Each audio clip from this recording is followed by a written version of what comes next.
Hello my friends, how are you? The kiln is on and there's lots of different things in there this time, so it will be really interesting to see how that comes out. Lots of different types of clays I'm experimenting with, but today I feel like painting. I painted last weekend and I'm so glad I did because it made me so happy. I actually kept looking back at it throughout the day just because I knew I had given myself the time to paint, which was actually the time to rest and relax and do something that was just for me. I shared a little bit of what I was doing on my Instagram and I didn't know what the reaction would be like because it's my pottery Instagram, but the response was so positive. So I thought I would do it again, but film it properly this time. And I am going to answer some questions while I'm doing it. Just as a disclaimer as well, I am self-taught as an artist, so it's probably not going to be the proper way of doing it, but it's just the fun, easy, relaxed way of doing it.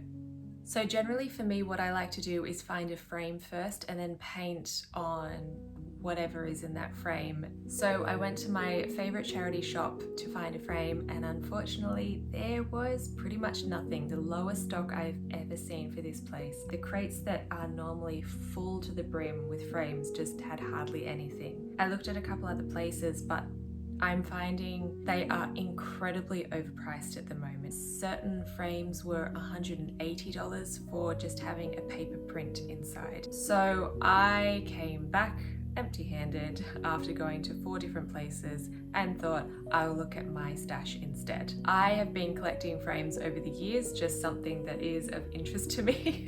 Bit of a weird interest, but it does come in handy for things like this. So I always have the idea of wanting to be able to frame my own artwork. It's just most of the time I don't have enough time to do the artwork to put inside these frames, so they've built up a little bit, which is fine. So I ended up choosing this frame and I didn't have anything to go inside, it was just the frame. So I thought I will just cut some spare MDF that I have. It is not probably what you should be using as board to paint on, but it's what I had. So I measured it out using the jigsaw, cut it and then sanded it. I sanded over the top as well just to give kind of a texture for the paint to stick to so it wasn't really smooth.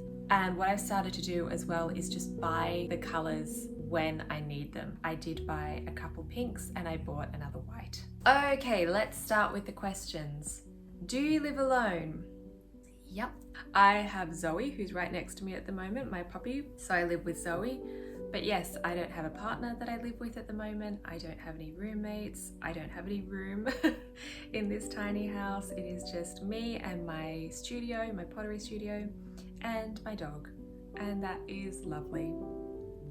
When did you start ceramics?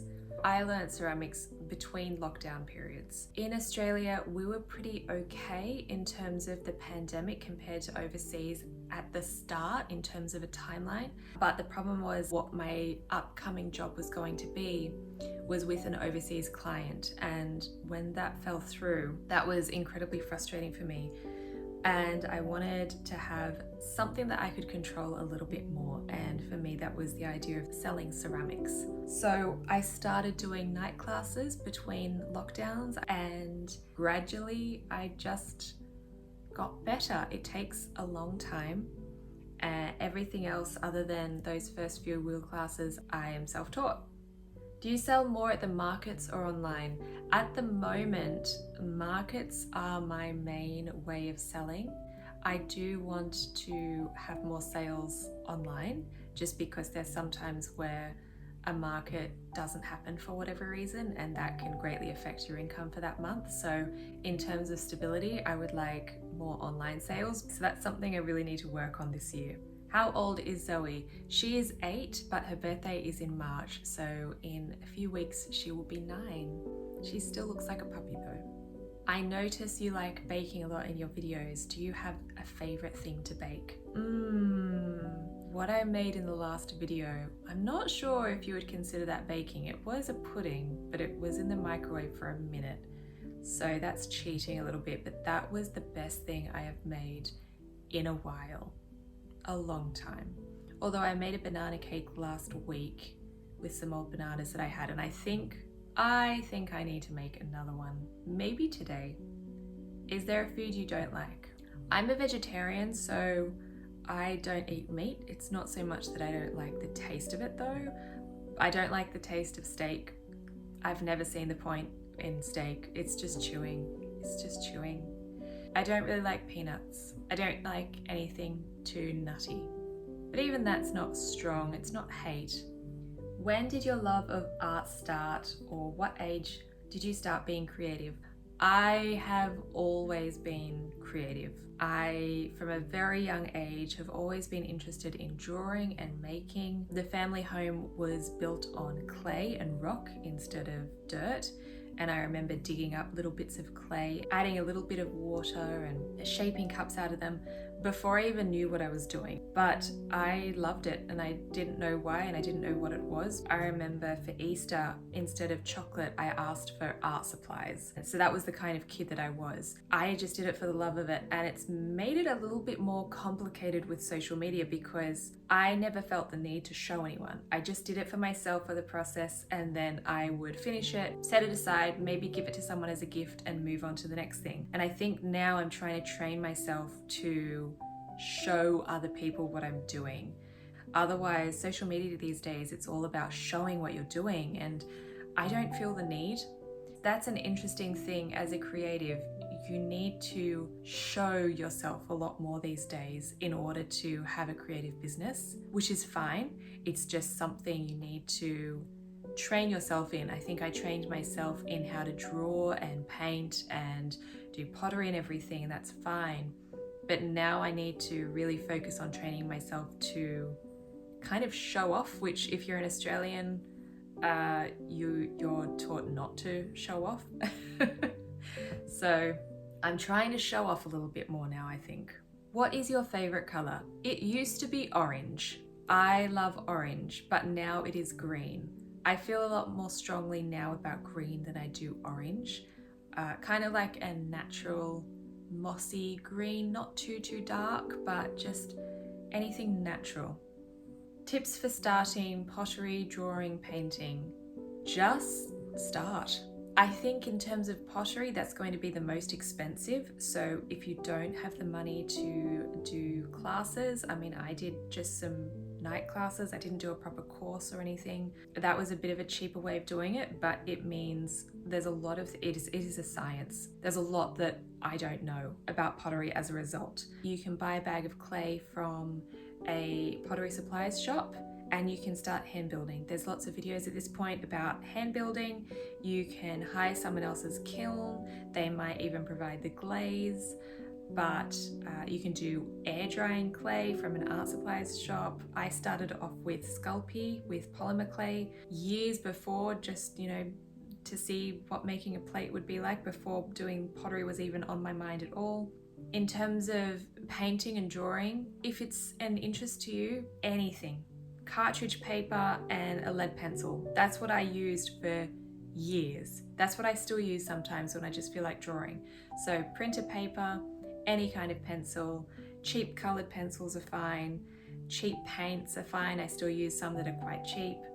I think the more complicated thing can be to find a subject to paint or a subject to draw. Is it going to be animals? Is it going to be landscapes or people? Maybe just have a look at Pinterest and see what naturally comes to you. Just type in landscape, and if that doesn't come up with anything that you're really feeling an affinity for, type in animal or type in, paintings, famous paintings. What are you drawn to? Go to a museum, go to an art gallery, and just see which one you feel a connection with, and that might help with then figuring out where your art journey is going to go as well. Will I be painting eggs for Easter this year? Ooh, yes. That was so much fun last year. That was last year, wasn't it? Yeah, it is something that I want to keep doing each year because that was really a nice activity to do. Maybe not as many as last year, because I did paint quite a few and it took quite a lot of time with all the details, but yes, I do want to paint some more eggs. So I'm not sure if I'm finished the painting. I don't know how I feel about it at the moment. It could be because I've only given myself a couple hours to do it, which is not, very conducive to a good artwork. I like where it's going. I like where it's gone so far. I think I might add a little bit more to it in the future. I mean, it's not bad. It's not bad. It's just not finished, maybe. But it was fun. It was relaxing. It was enjoyable. I answered some questions while I was doing it. All in all, a good break from pottery, which I'm about to start again. Let me know what you think of the painting. I really did have fun. I need to do more of them, and that's not the right thing to say because I shouldn't put pressure on needing to do something that feels good. Anyway, if you liked this video, please like, please subscribe, stick around. There's more fun stuff in the future, and I will see you next week. Bye.